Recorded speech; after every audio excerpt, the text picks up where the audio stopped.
This is Frank Islam, Chairman and CEO of FY Investment Group, and your host of Tonight with Frank Islam. Today, our guest is Anwar Iqbal. He is the correspondent of the largest newspaper in Pakistan, Daily Dawn. Welcome to our show, Anwar. Thank you very much. Thank you.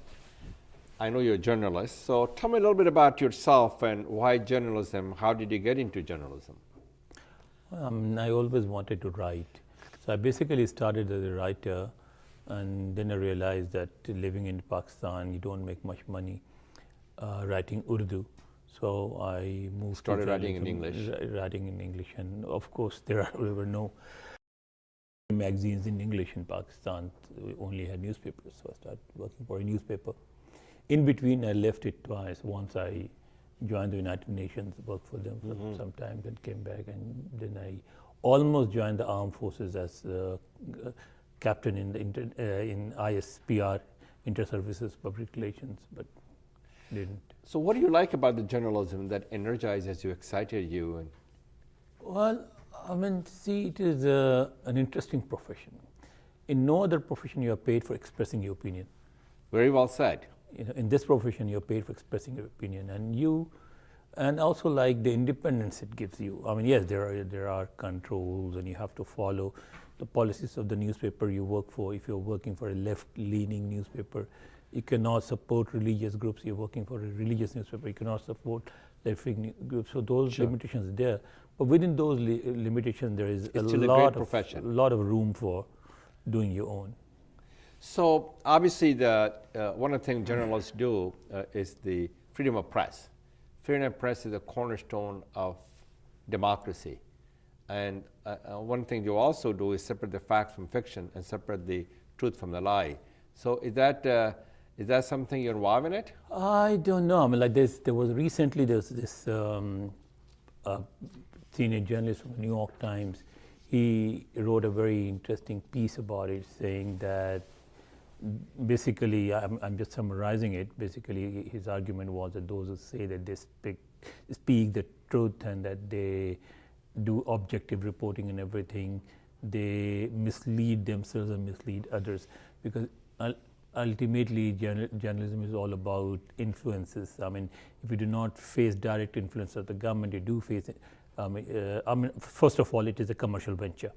Somebody puts money into it, and obviously that person wants to make money in return, wants profit, and therefore he is open for influence, opens to be influenced by others, and they do, particularly advertisers and the government and even large private companies.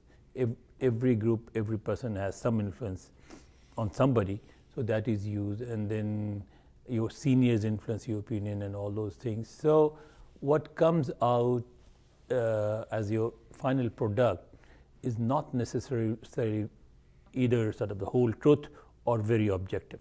It is something in between. Very, very well said. You're pretty objective on your opinion. I want to kind of change the gears and shift the gears, as a matter of fact. The Trump's decision recently to move the U.S. Embassy to Jerusalem. What effects will have on the Middle East peace, two-state solutions, and and was it a right move? There are two different things. Right or wrong, obviously, depends on who is looking at it or the angle you're looking at it from. So if you are, say, an evangelist and you believe that for the revival of Christianity, it is important to have one strong Jewish state, including the entire Palestine and parts of Egypt and parts of Jordan and everything. And unless that happens, then Jesus Christ comes back, Christianity will not become the only faith in the world. So if you believe in those theories, then obviously that's what you want. If you are a Jewish person and if you are concerned about the welfare of the Jewish people, again, then you want a strong, larger Israel that can stand on its own and face its much larger Arab neighbors. If you are a Muslim, you look at it from a Muslim point of view, which actually takes the same story of Jesus coming back. So because we also believe that Jesus will come back, But the media turned it around and saying that Jesus will come back, and then he, instead of Christianity, he will bring Islam, because Islam is the faith. I mean, we believe that Christianity is Islam. Basically, Islam is not named after Muhammad. It was the same faith that was brought and propagated by all the prophets. So that is a religious point of view. Other than that, even secular Muslims, if you're left-leaning person in the West, say if you support, say the Labour Party in Britain, or you belong to this other socialist parties in Germany or France, again, you support the Palestinians and the Palestinian cause and everything. So there is no one objective answer to any questions. It depends how you look at it. Will it lead to a two-state solution? I think probably everybody talks about it, but nobody except the Palestinians is sincere to two-state solution. Nobody wants it. Nobody wants it? Except the Palestinians. I would say not even the Arabs. Why is that? Why doesn't Arab want it? Arabs are Arab states. I'm not talking about the Arab people, Arab governments rather. They have their own interest.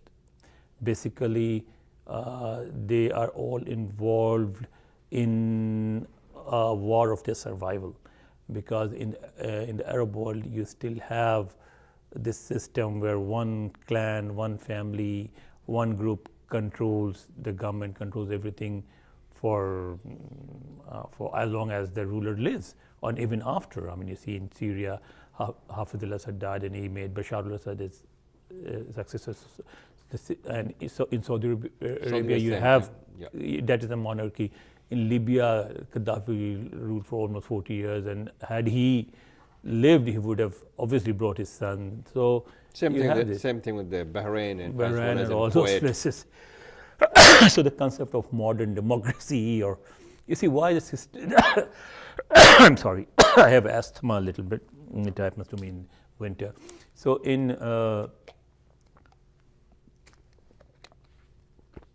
the West, the society are strong because the society has changed.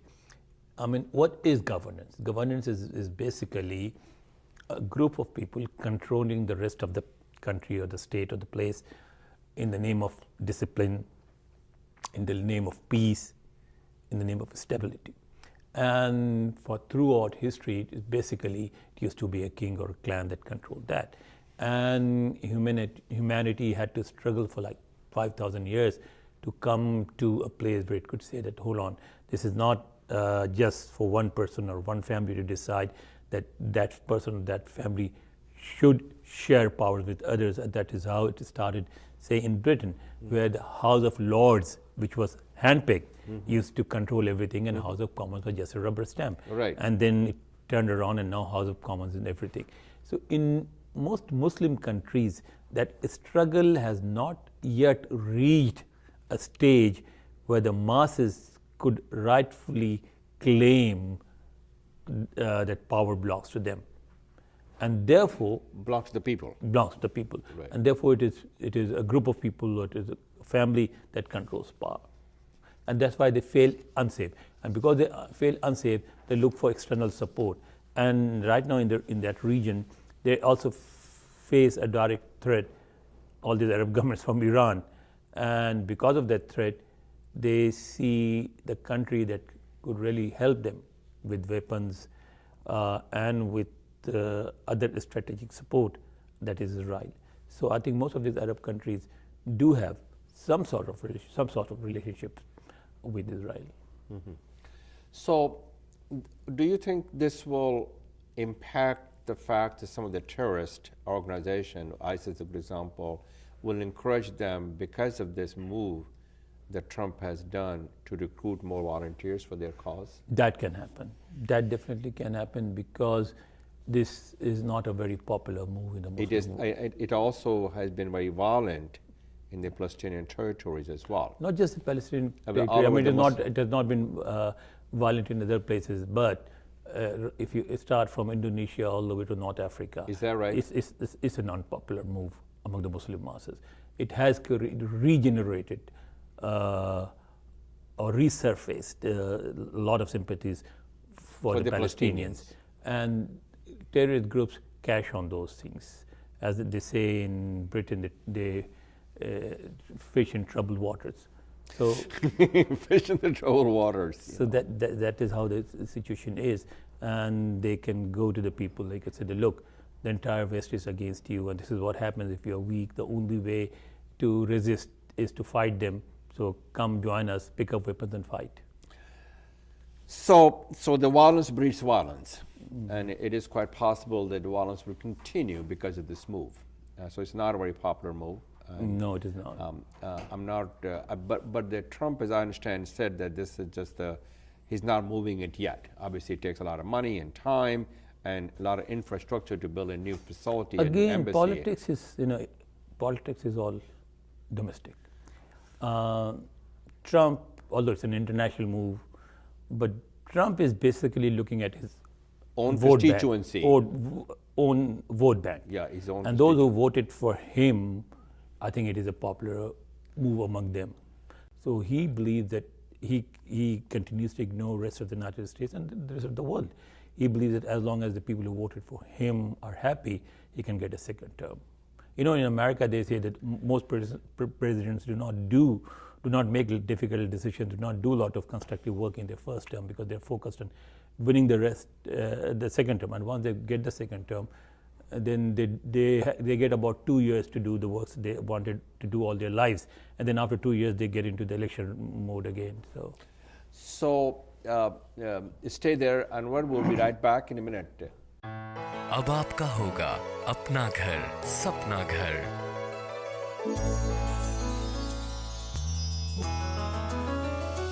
Your dreams can come true. SAI mortgage is key for you. अपना घर खरीदने और refinance करवाने के लिए SAI mortgage से राब्ता करें। Don't make a move without SAI. We are back with Anwar Iqbal. So, Anwar, what is the situation with regard to the political climate in Pakistan? That's the number one question. The second one is the relationship between U.S. and Pakistan. Where it is headed, what's going on? Well, the U.S.-Pakistan relationship is passing through a very difficult phase. So it is in life support? I wouldn't say that because there is a feeling in Washington and in Islamabad that they want to keep that relationship alive. So I think the United States does not want to end this relationship. And it's not in their interest. No, and it is not also in Pakistan's interest. Right. But at the same time, there is one issue that they do not know how to resolve, and that is Afghanistan. Yes.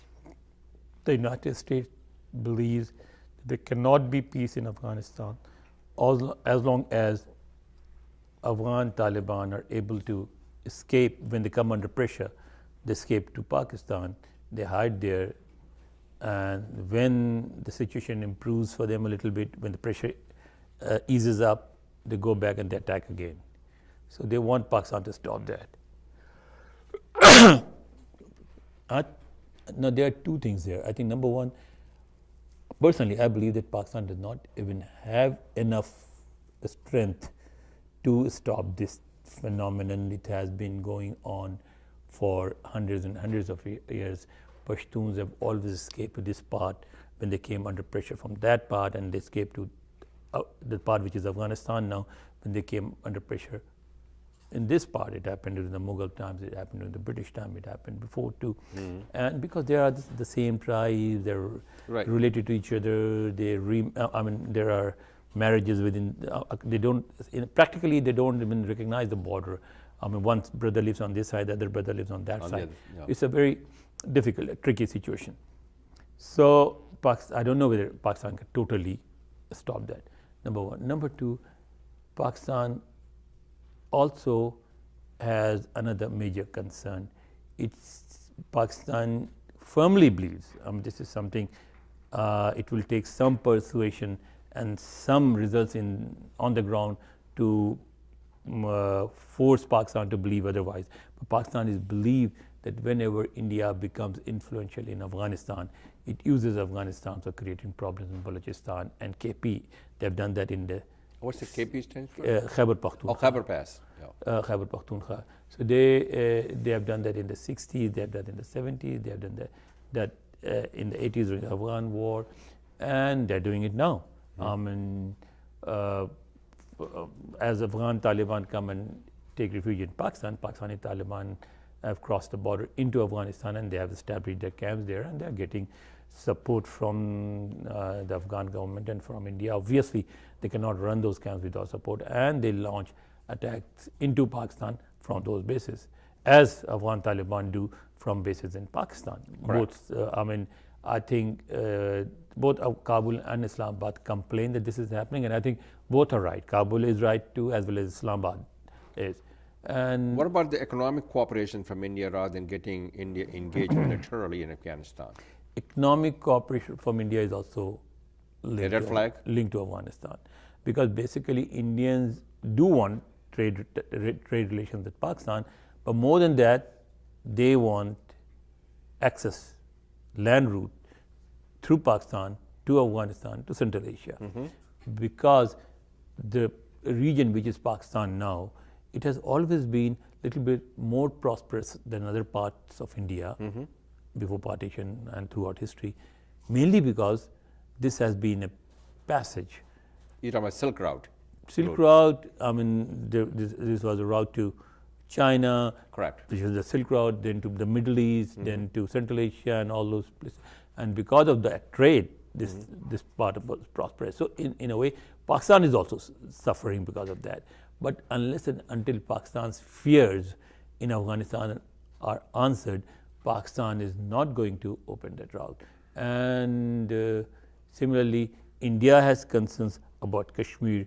India believes that Pakistan exploits the situation in Kashmir, and Indians also believe that Kashmir is an integral part of India, and Pakistanis believe that Kashmir is an unsettled dispute. But that's been going on for 70 years. 70 years, and neither side has made any serious... They're not going to budge. They are not going. They cannot. They cannot. These are both very popular positions in Pakistan and India. Right, any Pakistani government that gives up its claim on Kashmir will collapse, and the same thing probably would happen in India. Right. So, this is What about the terrorism situation that the India is concerned about, also in Pakistan?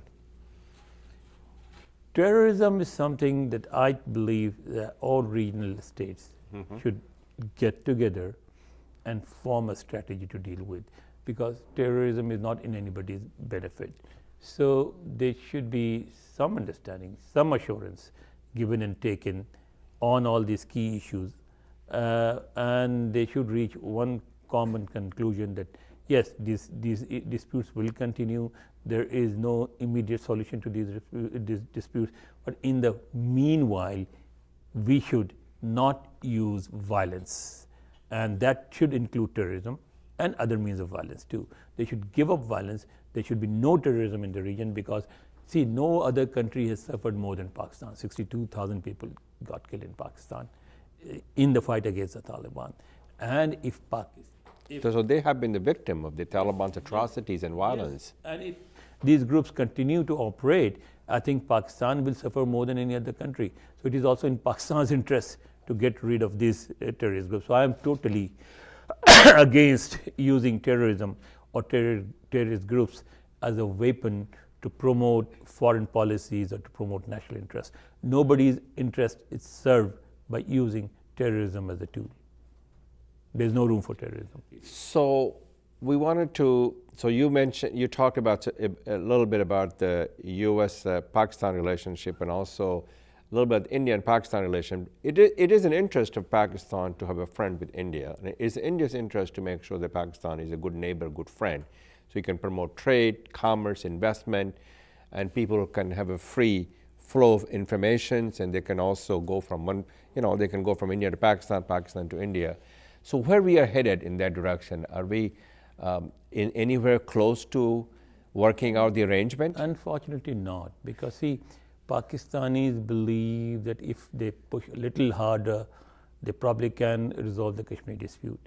Indians believe that Pakistan is already in a very difficult situation. It's very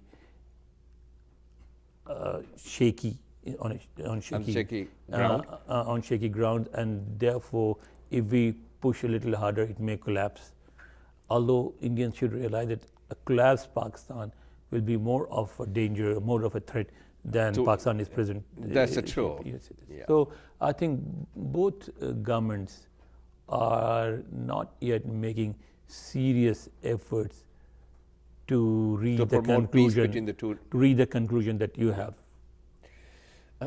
Well, I would say, Anwar, that's not my conclusion or your conclusion, that that's a common sense, that the promoting the peace. It is. There is no other. There is no alternative. There is No, no I do alternative. not think there's an alternative path to it. Peace is the only thing, because But you Pakistan must acknowledge the fact that India is 6 times bigger, Yes. and economically it is now 12 times bigger, Yeah. and it's growing even better, and militarily it is much stronger. So Pakistan cannot defeat India, and India should also realize that it cannot wipe out Pakistan. India is a nuclear. Pakistan is a nuclear power, and it will retaliate. Therefore, both countries. So they have to sit find together. a common ground. The common ground is already there, which is peace Yeah, and stability and prosperity for the people. That's a But they have to do it. Okay. Well, we'll be right back, Anwar, and talk about some other things as well. अब आपका होगा अपना घर सपना घर।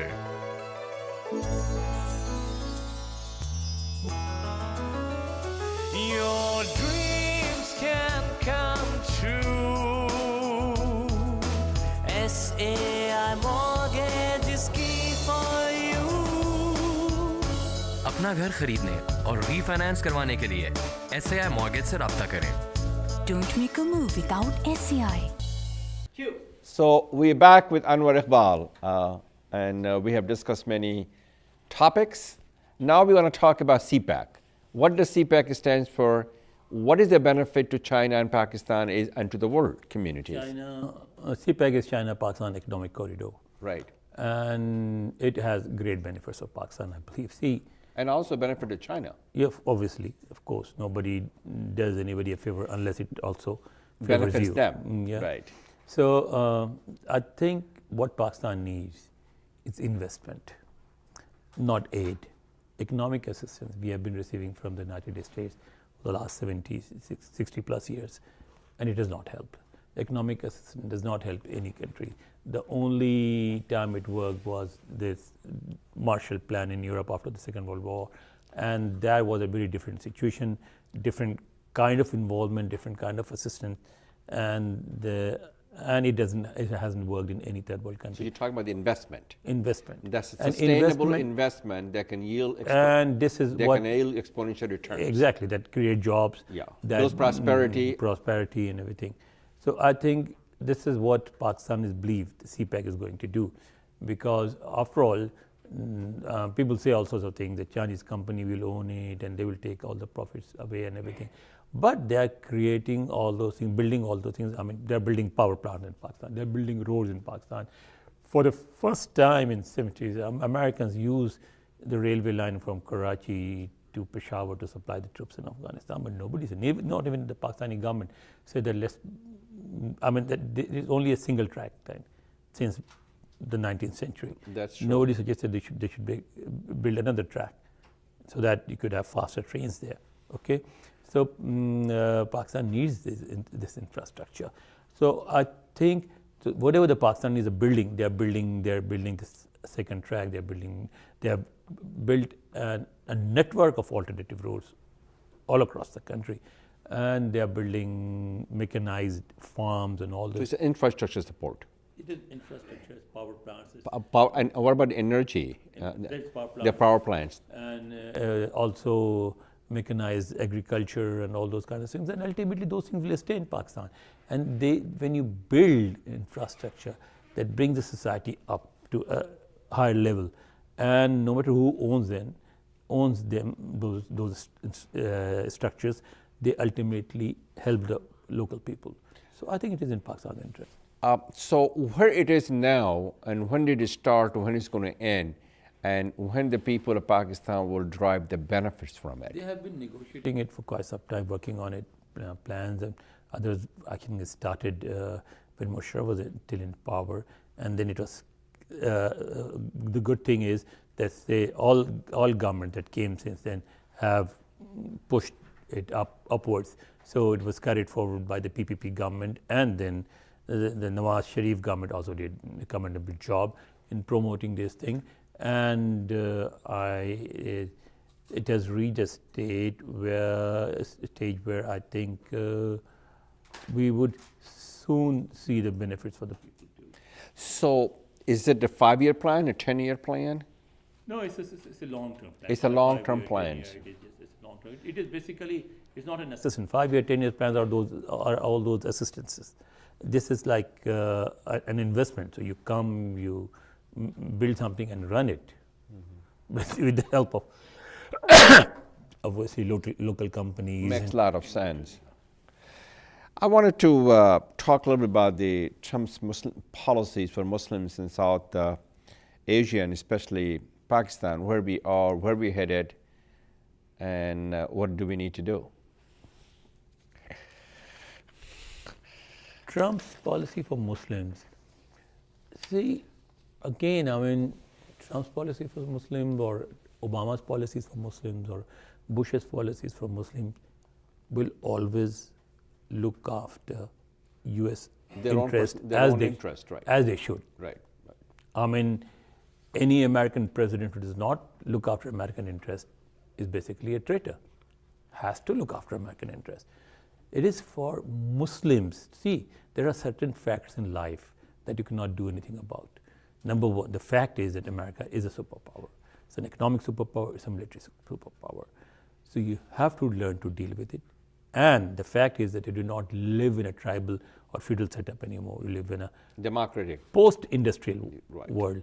And therefore, if you want to benefit from this, you have to build up your human resources. Okay? We haven't. And we just complain and then.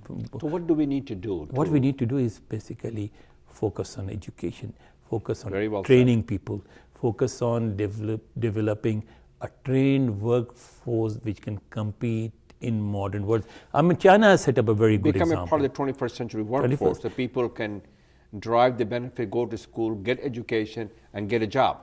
Yes, and help others to succeed. You're obviously right. I mean, China is a very good example. Yeah, I think China, nobody resists, say, I mean, if I don't want to use the word, but that I should, I think. Nobody is more serious threat to the West than China is. And China did not do it by going to war or planting bombs or sending terrorists. It's just found one thing, is that we have a huge population. And therefore we can provide cheap labor and convince those Western countries to come and build things there. And they did, and they've been very successful. So that's a good example. So why, Anwar, I mean, you made a very good point, getting a good education and stay out of the terrorism and building a manufacturing base like a China did, we can learn a lesson from there. Why are Muslims are not doing that? Because doing that changes your traditional feudal tribal base. But Pakistan is not a tribal base. It is feudal, it is. It is. feudal mindset we have. I mean, see, if you go to, I was sort of, 2013, I was sitting at a restaurant in Islamabad. I heard these two bureaucrats, two actually members of the National Assembly talking to each other. I said, well, you know, this pre-cell phone days were better. I said, why? He said, well, in those days, you see, people needed telephone connections and they would come with applications to us and we would get them connections. So they will keep his job? No, they will, I mean, you could do favors with them. Oh. And it was a very easy favor to do, get somebody a phone and people will So it's like feel guided obliged. by your own self-interest? Control. Yeah, control, self-interest and control, right. Because what the cell phones have done is just taken away that control. Now in Pakistan, you don't need it. All you need is a photocopy of your national ID card and 100 rupees, and you get a connection. Which is wrong.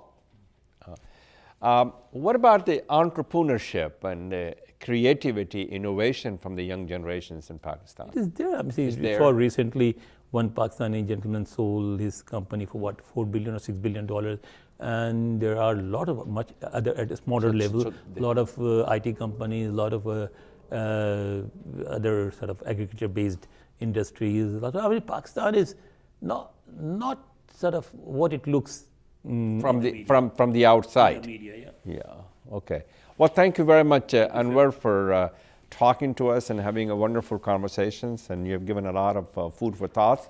And thank you very much for watching. This is Frank Islam wishing you a great week.